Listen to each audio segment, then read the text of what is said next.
Да. Так, идемте в зал.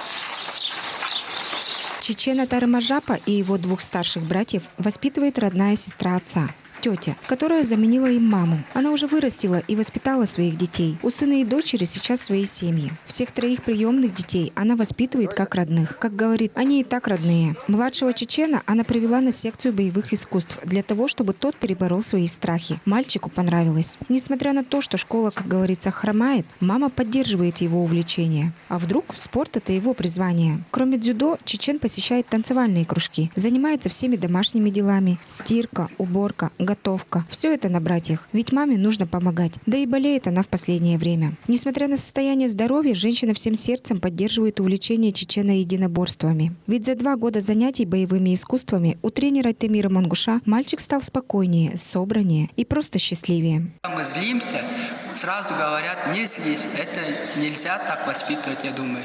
Потому что это эмоции, они даны природой. То есть просто дать возможность детям проявлять свои эмоции и просто объяснять.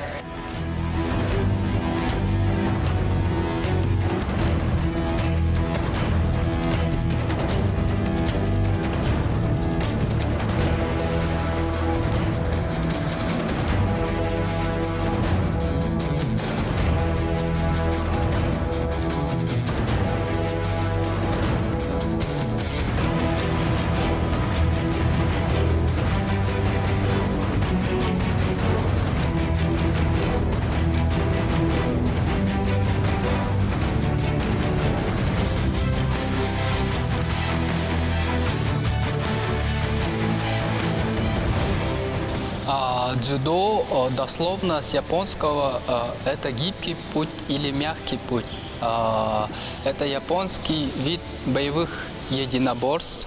Днем основания дзюдо считают 1882 год.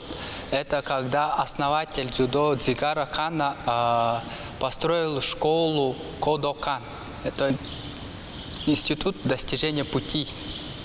Одним из фундаментальных начал этого вида спорта является тренировка безопасных падений, из-за чего резко снижается возможность травматизма. Благодаря продуманным тренировкам со спарринг-партнером развивается скорость, сила, выносливость и координация движений.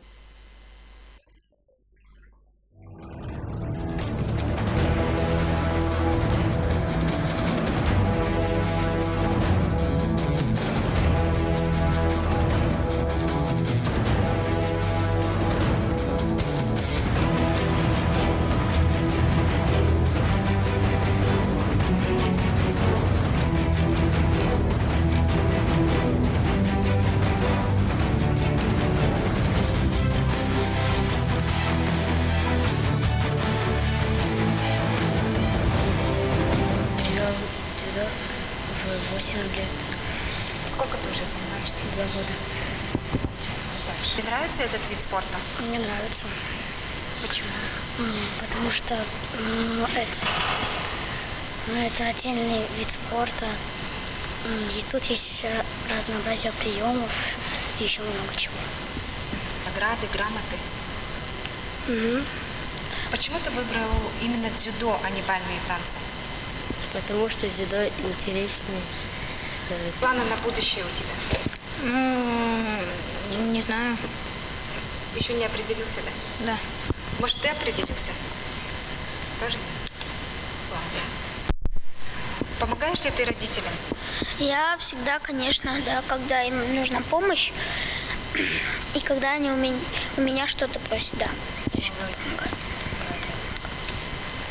А как ты учишься в школе? Нормально.